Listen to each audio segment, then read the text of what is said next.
Greetings, everybody. Thank you for coming out to our group author reading on this chilly Friday, first day of March. This reading is brought to you by Strong Women's Strange Worlds, which is a group of authors supporting authors.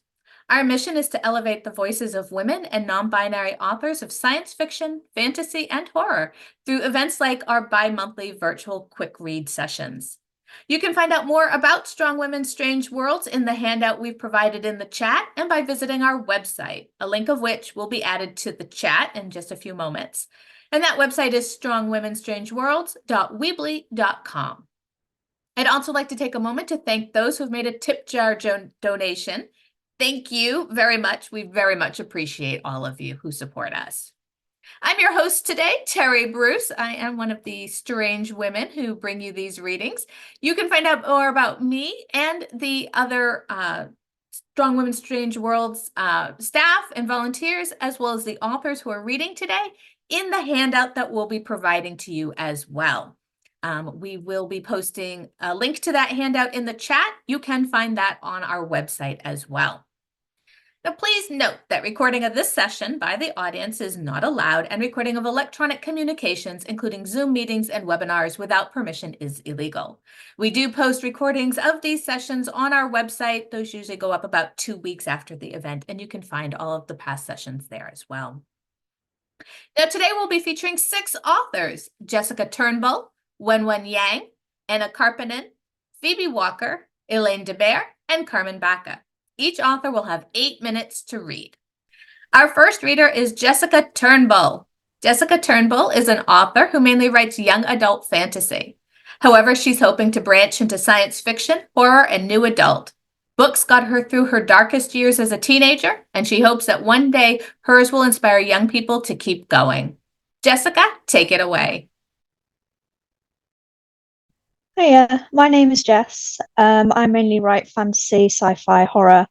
The book that I'm going to be reading from today is a book about dragons and their partners with elemental powers. I'm going to be reading a battle scene because they're my favourite scenes to read. And I'm hoping that you'll enjoy it, and just let me know in the comments how you feel. It's time. A circle has been marked out in white tape on the grassy grass of the arena. The crowd has been told to stay on the outskirts of the field, so as the circle takes up all the space but the corners. We've been told that there are 4 rounds to the competition, and the overall winner will be given £1,000 and their own office reward for their partner winning. A dark blue collar has been put around Aquis's neck to symbolise the water element. I have to wear a matching scarf to show the same. There is no order to who goes first. Names are randomly generated for each fight. If a dragon wins their fight in round 1, they proceed to the next round, and so on. The first fight was Asteroid against a dragon with electricity. Both dragons had bitten and swiped at each other until Asteroid flew up high and blew the other dragon to the ground, rendering it unconscious. It was a quick fight, over in less than a minute. Each time, they generated names in the judge's box. I've held my breath, hoping that Aquis's name would never be called. Cerberus against Aqueous. Ray's voice echoes through the speakers. No. No. My companion looks to me for guidance, but what can I say? He basically has to fight against his sister. Do your best, I tell him. He presses his face against mine. Don't worry about letting me down. I'll be proud of you whatever happens. With a flash of terror in his eyes, he flies off to take his place on the field. Cerberus faces him, her teeth bared and tail lashing. She's not afraid to hurt him, but I don't know if he's okay with hurting her. I can't see my brother in the crowd. Is he hiding from me? Is he upset? Hazy. I'm thankful to see one familiar face push through the sea of people. Braith grabs my hand and kisses it softly. Have you seen? Yeah. He told Cerberus not to bother with who he is, just to fight to the best of her ability. What have I led Aqueous into? I should have stayed home, I whimper. No, everyone had to do it. Ray would have just come for you anyway. We turn to the battle as the horn begins. Cerberus opens her mouth immediately and shoots electricity at my companion, but all she hits is empty air. Aqueous circles her in the sky, eyeing her for weak spots or injuries. Another bolt of electricity is fired. It misses his head by inches. With an angry roar, he swoops down and drags his claws along her back, making her scream in fury. He's not fast enough to get away, however, as she grabs his tail tip. He convulses violently as electricity streams through his body and crashes to the ground, leaving a trail of upturned earth behind him. She jumps on him and clamps her jaws around his leg, shaking her head in a bid to get him to give up. He screams and whacks her in the face when he unfolds his wings. This makes her angrier, however. She digs her claws into his hide and drags them down his body. With a terrified screech, my companion kicks her off, but she gets up just as quickly as she goes down. Just as she opens her mouth to fire more electricity, my partner scoops dirt in his claws and throws it at her face. Blinded, she desperately paws at her face to recover her sight. I know what he's going to do before he does it, the move he learned from Marco. He fires water at her legs, making her crumple into a heap. Then he quickly rises to his feet and stomps them in the ground. With his wings spread and his eyes closed, he lunges backwards into the air, throwing ice-cold water at the defenseless dragon. After a few seconds, she gets up, the water having washed away the dirt. Out of rage, she launches into the air to attack my partner, only for him to move out of the way and slam his tail on her head. Dazed, she falls to the ground and lands on her back, her foot twitching. It seems like a lifetime before Ray starts counting. Cerberus makes no move to get up. She just lies on the ground with her feet in the air. 10. Aqueous wins. Finally, Cerberus clambers to her paws, leaning on Aqueous for support as they limp towards the crowd. As soon as they reach the outskirts, I throw my arms around my companion's neck, and he lifts a foot to hug me closer. That is just one of the battle scenes in my books, but there are several others if you are interested in reading it. Thank you. Thank you, Jessica. That was great. And yeah, tail to the head there. Ow. That sounds like it hurt. Our second reader is Wen Wen Yang. Wen Wen Yang is a first-generation Chinese American from the Bronx, New York. She graduated from Barnard College of Columbia University with a degree in English and creative writing. Her work can be found in Fantasy Magazine, Cast of Wonders, and more. Wen Wen, over to you. Hi, thank you. This is for Minor Magics of Chinatown. I hefted the bulky envelope and stared at the return address. Wellesley College. Well, damn. They don't send heavy packets to rejects. I didn't even need Cousin Lee's red envelope telepathy to tell me what it said. The rest of us held our red envelopes up to the light to see what bills were inside. Cousin Lee would just rub it between his fingers and just know. At dinner, I told my mother, I got into Wellesley College in Boston. Boston is too far. That night ended with a slammed door. I furiously wrote in my journal, even if she doesn't give me permission, I'm going. I drew stars and closed in circles around that sentence as if I could force my future into place. When I woke, my puffy eyes made my monolids even more pronounced. I pressed a hot towel to my face and wanted to scream into it. Instead, I silently accompanied my mother to the Chinatown Farmers Market. We moved like choreographed dancers. She stayed a couple steps ahead of me while I pushed the rolling cart. A coach bag, First Auntie's latest gift, hung from her shoulder. First Auntie could tell a counterfeit from authentic without touching the leather goods. How much? My mother asked the Mandarin. The vendor told her the price. My mother weighed the mangoes in her hands. Her father was a grocer, so I don't think her abilities came from magic. Her hands learned from years of sorting fruits and vegetables. She never brought home mangoes with internal brownness. Her grapes were always plump and sweet. She never found a red delicious apple that was worth buying because that name is a lie. My mother countered with a lower price. Thankfully, this wasn't Macy's. One winter after I hit my growth spurt, we couldn't deny my need for a new coat anymore. The sleeves couldn't cover my wrists, and the jacket looked cropped. At Macy's, my mom ripped the tag off a JLo winter jacket, the last one in stock. She hoped the store could find a lower price on the computer. The Macy's store clerk must have come from similar people, telling my mother that whatever the price turned out to be, she should buy it because I looked like JLo in it. We're both from the Bronx, but that's where the similarities end. My mother didn't know who JLo was, but we did buy the coat. I'm going to need it for Boston's winters. The fruit vendor looked at the mango in my mother's hand and countered with another price. I thought it was fair. My mother offered another price. I sighed loudly. My mother shot me a look. The fruit vendor laughed. Okay, for you. Your daughter doesn't like haggling? She's too American, my mother said. her fingers sliding over mangoes. I added the bag, it felt like 5 pounds, to the rolling cart as she paid. You should learn to do this, she told me in Windonese. I can't always be shopping with you. I started to say, does that mean when someone shouted my mother's name?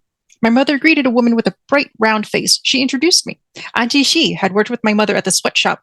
Excuse me, garment factory. Wow, she's so tall. Auntie Shi looked at my mother like she had overwatered me. I felt like I was wearing the too small winter coat again. How old? 17. Off to college soon, Auntie Shi then turned to me and asked in English, what school are you going to? NYU? Columbia? Even people who just met me assumed I would stay home. Wellesley College in Boston. This felt more real than getting the thick envelope full of forms and futures. My mother's eyes widened, but managed to smile when Auntie Shi said, you're letting her go to Boston. She will marry a Harvard student. My son's going to Chicago for engineering. I exited the gossip train and went in search of bubble tea. My mom found me at the small seating area by the food trucks. She added a golden pineapple to the cart. We made several more stops, lemon beta tea, a copy of the World Journal, until the cart was heaped with goods. We rode the screeching subway home without speaking as the announcers mumbled. When we put away the groceries, Cherie appeared with the acceptance packet. She set it gingerly in front of me. I pointed out the financial aid information. It's out-of-state tuition, but I will get a work-study job, and I have savings. Only girls in the pictures. It's an all-women's college next to Harvard. I silently thanked Auntie Shi for reminding me of that point in its favor. You want to go, you go. I blinked up at her. I can? I saved money for your college too. Your college is in Boston. I beamed up at her and quickly wrote the check for the first semester before she could change her mind. Besides, Auntie Shi says, whatever Auntie Shi says happens. You'll find a husband at Harvard. I looked into the gift horse map. Can Auntie Shi say I'm going to win the lotto instead? My mother waved her hand as if sweeping away that crumb. She's only good with marriages, not money. I shrugged. My mother beamed. And Auntie Shi says there's a Chinatown bus to Boston. You could come home every weekend. Even the magics of Chinatown could only loosen my leash, never sever it. The end. Thank you. That was great. Thank you so much, Wen Wen. I was really enjoying the voice in that story. That was a lot of fun. All right. Our third reader is Ann Karppinen. Ann Karppinen is a university teacher, musician, and writer based in Finland. International authors represent today. She's been teaching writing, both academic and creative, for over 10 years. Her short stories have appeared in Not One of Us and Impossible Worlds. Her book, The Songs of Joni Mitchell, was published by Routledge in 2016. Take it away, Anne. Thank you. So this is the beginning of The Lamplighter's Daughter. The day is getting darker. The sun has set and the deep velvety sky is illuminated only by the smallest sliver of a moon. Shadows stretch out from beneath the stones, turning the snow into deeper shades of blue. Trees rattle their branches. There's ice in the air, death too for those too slow to find shelter. There's a merciless beauty to this weather, something very few people ever get to see or even know how to look for. I raise the lantern, trying to cast its glow as far ahead of me as possible, but it's useless. There's nothing to see here, nothing to show. I'd know my way back by the feel of the path beneath my feet and by the smell of smoke from the village. I could make this journey with my eyes closed. There are days when I've done so. The lantern isn't here to guide me or to keep me safe. It serves quite another purpose. I follow the path down to the village. Houses, their walls prickled with ice, hunch against the darkness, spouting smoke from their chimneys in unison. I hear pans clanging in the kitchens, plates being scraped, somebody singing a baby to sleep. Water dripping from wet socks over fireplaces.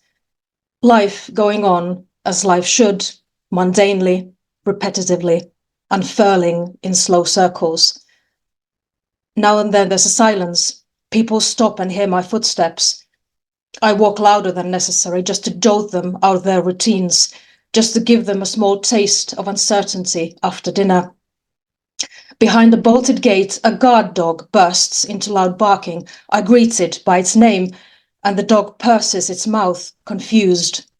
It pads over to the doorstep and lies down, a coil of soft fur and pointed ears. Behind the door, people let out a sigh and resume their meal.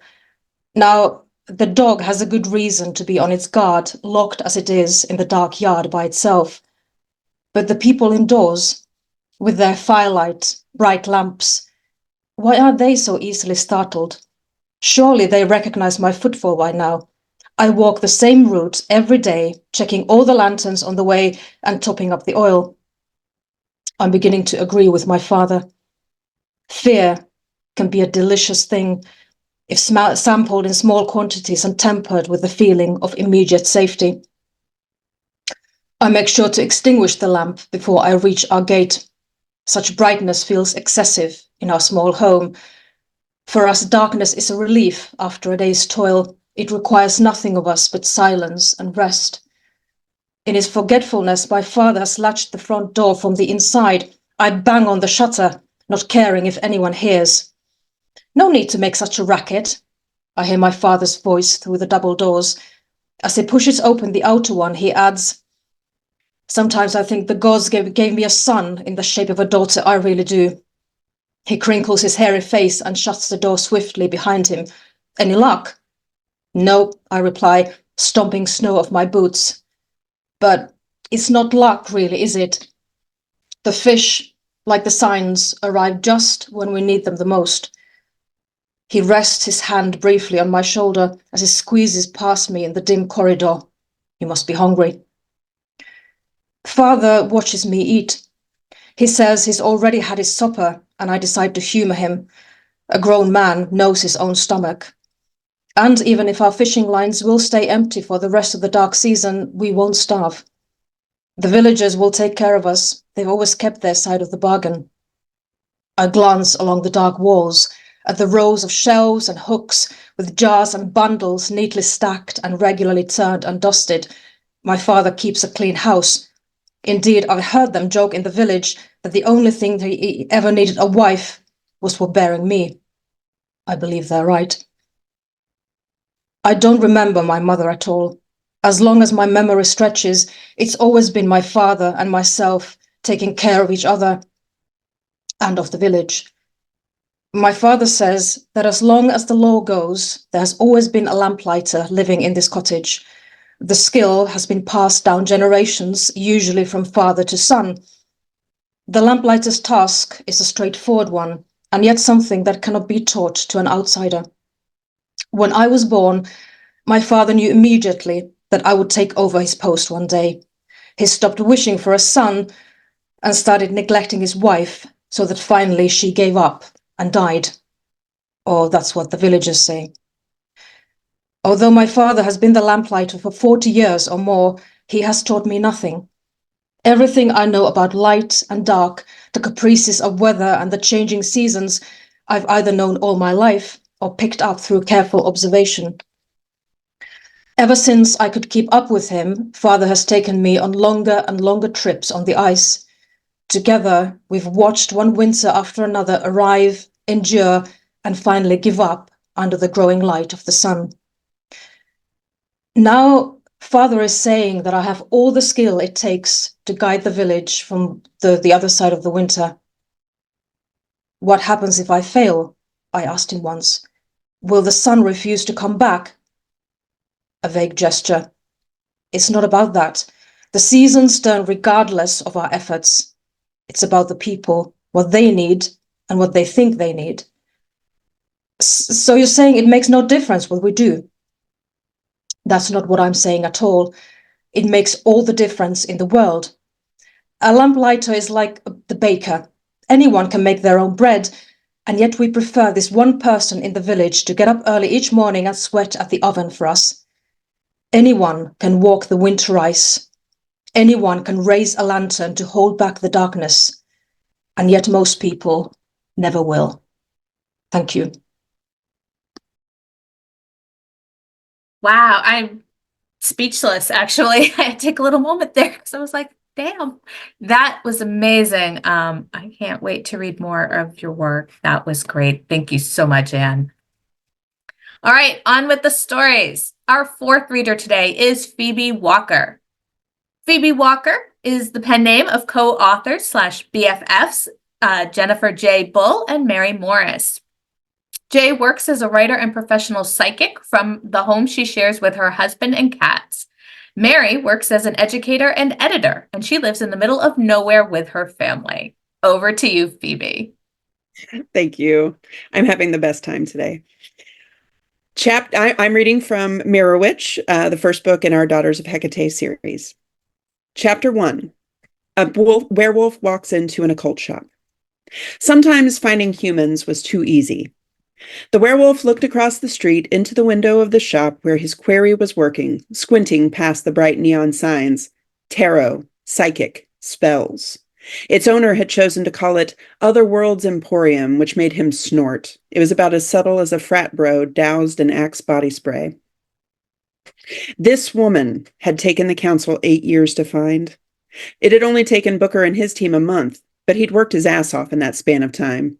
Sure, she was now reading tarot in a new age shop like she'd been before she disappeared, but she'd managed to stay elusive. She lived off the grid, working for cash, staying a short while in each place, never more than 6 months. But Booker had figured out her pattern, just in time to catch her here in St. Genevieve, Illinois. Another river town, just like all the others. Most humans were just mobilized patterns, as far as he could see. This one was not an exception. Josephine Ellen Murphy, born in St. Louis, raised by her grandparents after her mother's death, put into the foster system at age 16, finished high school while living in an undisclosed location, held a few unassuming jobs, then became a practicing Wiccan, reading tarot in shops and over the phone. No criminal record, no legal problems. She never would have ended up on his radar, or the council's, if she hadn't gotten mixed up with the Fenris. Booker entered Otherworld's Emporium with a feigned nonchalance, but the clerk behind the counter still froze in place when she saw him. It was a hard sell, he knew.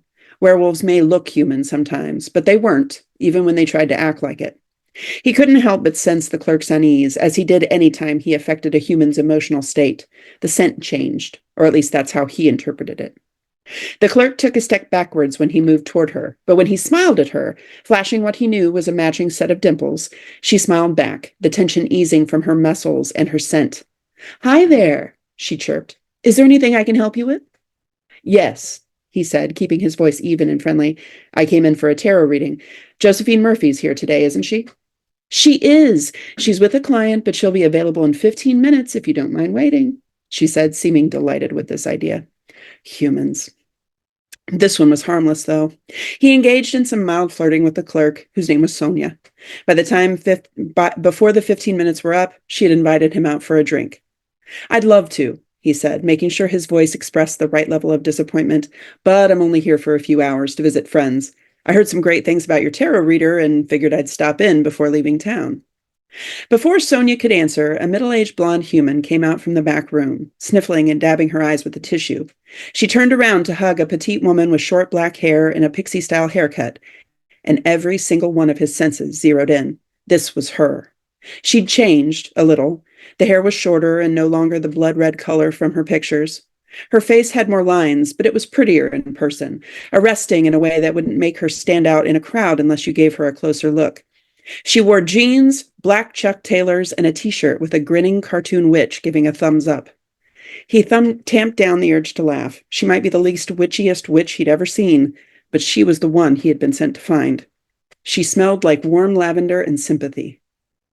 He inhaled her scent as deeply as he could without drawing attention to himself, then cleared his throat on a soft sound that only his team, listening from outside as they covered the building, would recognize. Eyes on the prize. Booker watched as Josephine Murphy patted the blonde woman on the back and gave her a gentle smile. "Don't worry, everything will work out," she said, her voice a soothing contralto. He was discovering all kinds of things about his quarry in these endless moments, and both he and his wolf were growing impatient to engage. "I promise." The blonde nodded, still sniffling, and shuffled past him on her way out of the store. Josephine Murphy looked up at him for the first time. Her clear blue eyes held a look of friendly curiosity that darkened within the second. He had to hand it to her. She didn't let it show on her face, but it was the smell every time. Her sympathy, her focus on helping her client, had turned to fear. She knew what he was. So his quarry was as smart as she was pretty. Booker didn't linger over those thoughts too much, or worry too much over her fear over him. It didn't matter. The exits were covered, and the council had given each of them a small red flannel mojo bag that was supposed to prevent anyone in a certain radius from transporting themselves. Some of the supernatural creatures he had dealt with could blip away on a mere thought, so there was every chance a witch could do the same. It made them a bitch to catch unless you were prepared. His team was prepared. She wasn't going anywhere. Josephine Murphy smiled at the clerk, but stayed rooted to her spot on the floor. Sonia, do I have another client? Sonia nodded, turning to him. This is Jo. She'll be reading for you in the back room. Jo. He liked that. It suited her. Jo smiled at Sonia. Sweetie, why don't you go on home? I'll lock up after we're done here. The witch wanted to get her coworker out of the shop, away from him. He could respect that, but he wasn't here for the clerk. Sonia lit up with surprised pleasure. She gathered her purse and sent him a regretful wave. Nice to meet you. If you're in town again, come back and see us. He gave her a brief, tight-lipped smile and a nod, unable to spare her much attention, not when his quarry was finally right before him. Once Sonia walked out of the store, Jo Murphy turned back to him with an expression of weary resignation that she tried to mask with a forced smile. Her fear smell grew with every second, spoiling the scent of the lavender, and her heart had begun to race in her chest. He could almost feel it beating. She gave no sign of the outward inner turmoil. She simply said, "Follow me," and went into the back room. The store wasn't a large one, so in 3 strides he reached the door to the reading room. The small, incense-flavored room held a card table covered with a cheerful blue cloth, 2 chairs, a large floor-length mirror, and nothing else. She was gone. He couldn't even smell her anymore. He muttered a filthy curse and clicked a button on his radio, asking if Nick or Max had eyes on the witch. They didn't. Okay, so maybe this was why the council had taken so long to find her. He gritted his teeth, cast one last searing gaze around the reading room. It seemed that Jo Murphy was trickier than they'd thought. Thank you. That was great. Thank you so much. I think we're all rooting for poor Jo there and glad she got away. Yes, she is too. All right, our 5th reader is Ilana DeBare. Ilana DeBare, a former San Francisco Chronicle reporter, is author of the nonfiction book Where Girls Come First: The Rise, Fall, and Surprising Revival of Girls' Schools. Shaken Loose is her first published novel with a sequel scheduled for 2025. She lives in Oakland, California. Take it away, Ilana. Hi, everyone. So Annie, my protagonist, is in hell. She's tracked down Satan and wants to bargain with him to get home. She's accompanied by Trua, who's a Hun from the edges of the Roman Empire with some anger management issues. Satan's palace is deserted and guarded only by a teenage girl devil named Baphomet. Trua tackles her, and Annie goes in. The figure slumped on its side on a bench of solid gold, perhaps sleeping. Annie made out a length of legs, an arm cushioning a head, folded wings. It carried the smeary gray-black of silver that had sat in a basement for too long. She edged across the room. I'm here to see Satan. Her words echoed off the gold walls. No response. Are you Satan? The creature didn't even twitch. Excuse me, can you hear me? Hello? She inched closer, and now she could see that it truly was a body, 10 feet long perhaps, a thick arm blocking its face, wings drooping behind its back. The skin was peeling in places, like after a bad sunburn. Bits of peeled skin lay on the floor below the creature's outstretched arm. Satan? Once Annie had come upon a rattlesnake sleeping in the sun in the middle of a hiking trail. She had jumped back, waited, then finally given up and returned the way she came. That was the safe response, the sane response. Satan, hello? She reached out and touched the creature's shoulder. It emitted a low groan and she jerked away. Nothing else happened. She tapped it again. Baphomet! The creature drew out the 3 syllables in a long, lugubrious complaint. It buried its head further under its arm. Go away. I'm not Baphomet. I'm Annie Maple. I need to talk to you. Go away. No, I'm not leaving until you talk to me.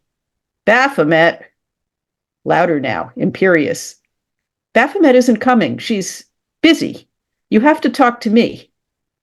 The creature shifted its arm and lifted its head. Her breath caught. He was stunning. His face was blotchy and peeling like the rest of his body, but the features were the most beautiful she had ever seen. Broad forehead, ruby eyes, slender nose with just enough of a bump to convince you of its solidity and power. Waves of dark hair crashing like breakers. It was a face you would follow into battle, into bed. She thought of classical sculptures, of Michelangelo's David, and thinking of the David, she felt a compulsion to see the rest of the body. The creature peered in the direction of her voice. For a moment, the ruby eyes flashed. She froze, but his curiosity lasted only a moment. His head dropped back down. Go away. Not until you help me. He gave out a testy groan, but didn't look up. Annie needed to see that face again. Part of her no longer cared about going home. It just wanted to see that face. I'm offering my soul. No response. Don't you want my soul? He lifted his head ever so slightly and called out with another groan. Baphomet! I thought you were supposed to buy souls. The creature just lay there with its head buried. Wasn't the devil supposed to be a wily trickster? A celestial used car salesman with a caffeine buzz of evil energy? Annie had imagined Al Pacino, Jack Nicholson, Mick Jagger. Not this beautiful, inert mess. Maybe this was a bargaining strategy, like walking away from a vendor at a flea market. Well, she'd call his bluff. Okay then, no soul for you. I'll be going. She paused and took a step toward the door. No response. I'm going. Still nothing. Of course Satan didn't covet her soul. What had she done that was worth coveting? She was the tepid washcloth, the supermarket potato salad. Ultimate humiliation? She wasn't worth the devil's time. A loud crash, sounds of scuffling. The door to the great hall lurched open and Baphomet flew in, wings heaving while she dragged Trua by his feet. Stupid humans, she panted. She hung in the air, flapping and dangling Trua, who was struggling to reach up and grab her. I told them no audiences. I told them, but they wouldn't listen. I tried. Shut up, Satan said. He pulled himself to a sitting position. Annie reeled with the size and majesty of his body, even with that weird peeling skin thing. His legs and arms were as muscled as an Olympic athlete. His leathery wings, still folded, were 4 times the size of Baphomet's. Drop the human and stop the goddamn flapping. You'll bust your ulna. Baphomet released Trua's feet, and he slammed onto the ground. You, Satan turned to Trua. Just stay there. I may not be able to see you, but I can smell you. What are you, Mongol? Ostrogoth? Alemanni? Hun, Trua said huffily, standing up and straightening his vest. Right, horses and whores. I won a dozen of your chieftains in one evening once. They were more excited by the horses than by the whores. My tribesmen never... Don't bother. Your denials don't matter to anyone. The amusing thing was they never knew who I was. They thought I was a Roman emissary. Then I crossed the river and played the same game with the Romans. You're the wizard who brought me here. Trua's face lit up with comprehension. No, not a wizard. Devil. Don't you get that? Satan looked at Baphomet. This is what's so tiring about pagans. They have no clue. Billions of them, all clueless. He turned back to Trua. You're dead, Sonny Hun, not under a wizard's spell. Just plain dead. And I'm the king of the underworld. Bow to me. Trua stood there. Bow, Annie whispered. Oh, never mind, Satan said, waving his hand. No bows. Who's watching? Just you, me, and the ever-loyal Baphomet. You can call her Bathmat if you want. She answers to that, too. The girl devil twitched her wings but didn't move. Well then, off with you, Satan continued to both of them. You've had your audience with royalty, your Bible moment wrestling with an angel. So back to the fire with whatever obliging devil took you out of it. Bathmat, show them out. He nodded toward the door. Then he lay back down on the bench, his face turned to the wall. No! Annie ducked as Baphomet groped blindly for her. We're not going, and we weren't in the fire. I mean, we were before, but we got out. On our own, not by some devil. Satan jerked himself upright. He peered toward Annie's voice with sudden interest. His ruby eyes flashed again, probing, challenging, and the room felt suddenly electric. You got out of the fire? Yes. And I can't see you. Bathmat, can you see them? No, master. Escape from the fire. Now that is something new. He spoke musingly to himself, then peered in their direction. How is it that you're not in the fire? And invisible? Annie felt a surge of hope. Was it possible the ruler of hell didn't know humans could be released from the fire? Maybe this was all a big mistake, and she could go home.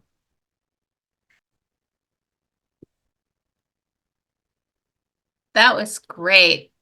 Thank you, Ilana. Be sure to check the chat box. The audience was really enjoying that story too. Okay. Thank you. All right, our final reader today, the hour has flown by, is Carmen Baca. Carmen Baca taught high school and college English for 36 years before retiring in 2014. As a Chicana and Norteña native to New Mexico, she keeps her culture's traditions alive through regionalism to prevent them from dying completely. She's the author of 6 books and over 80 short publications from prose to poetry in a variety of genres. Over to you, Carmen. Thank you.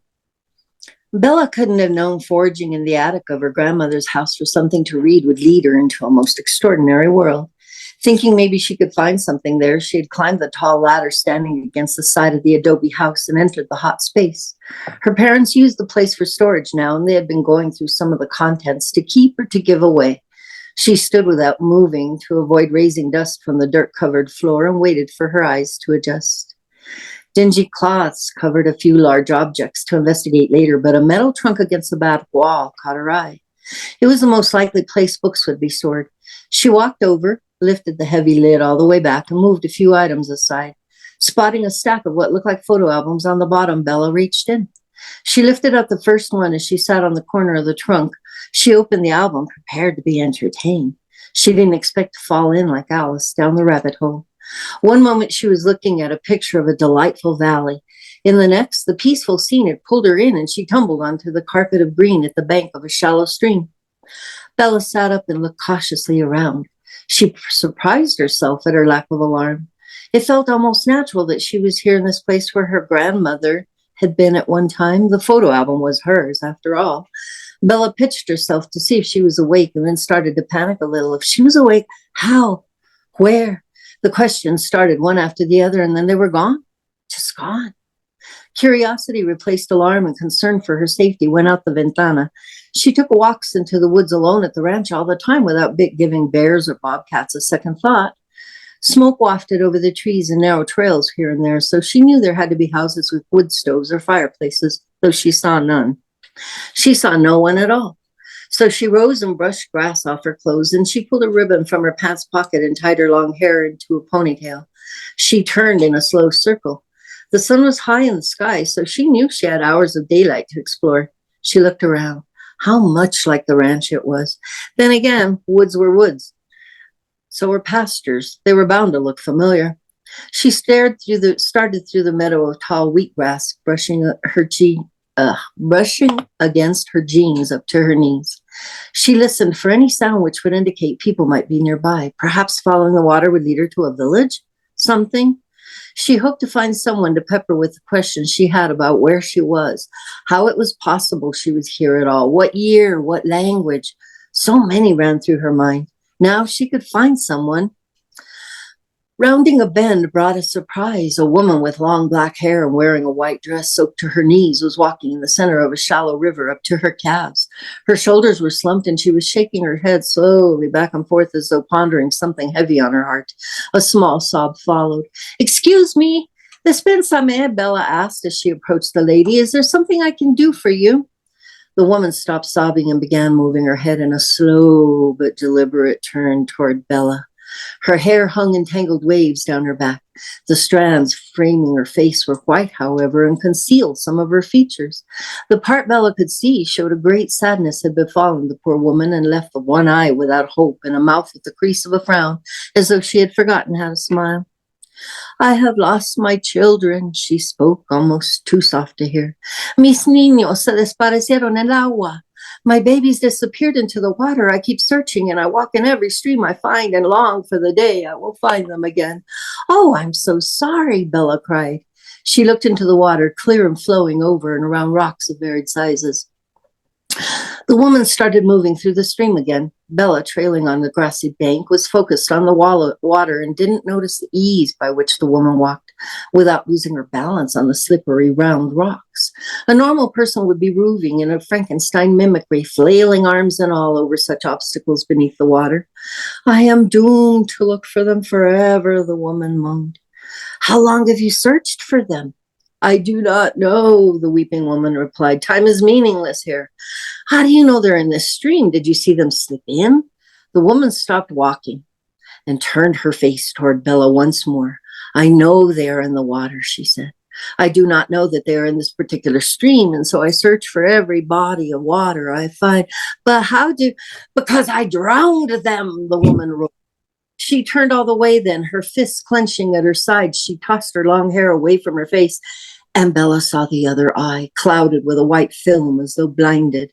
The cheek over the mouth to the side was open in a ragged-edged wound. It left her gums and teeth exposed in a caricature of a spectral smile.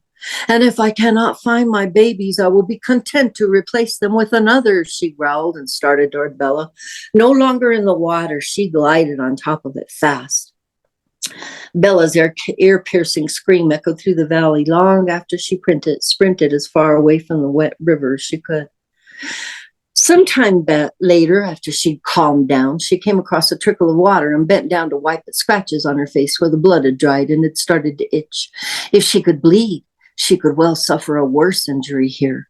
Knowing La Llorona could take her to some unknown place to replace one of her children meant she had better grow eyes in the back of her head. She had to make sure to avoid those who might do her harm. Yeah, she said aloud. If I knew where they lurked, that would help. She cupped her hand and drank a bit of water before standing and looking around her. The forest was dense here, the trees close together with ferns and moss beneath due to the moisture and constant shade. The humid atmosphere foreign and stuffy. As she started forward once more, Bella saw the water was coming from a dark green patch and realized it was a spring. Came from somewhere close. Hello, she called. She spied some movement up ahead where a forest turned darker in its density. Something moved horizontally to the left, and she stepped forward where she assumed it had disappeared. When she got there, she noticed the ferns and other greenery had been flattened as though something heavy had been dragged over them.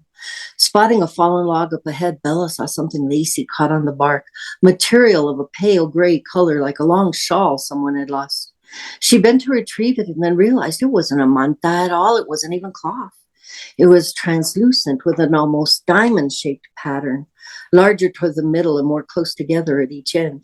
She rubbed a piece between two fingers, which was when she recognized it as something she had seen before at the zoo. It was snakeskin. Shed skin about 2 feet, maybe more in width. It was longer than she was tall, and she felt fingers of ice to run up her spine.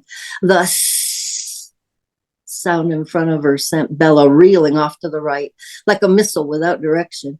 As she ran, she risked one look behind her, and when she turned again, she collided with a smack into something solid. And we leave Bella there for the next few adventures.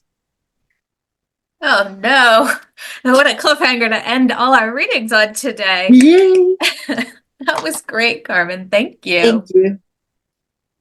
Well, that was our final reading for the day. If you can believe it, that hour flew by.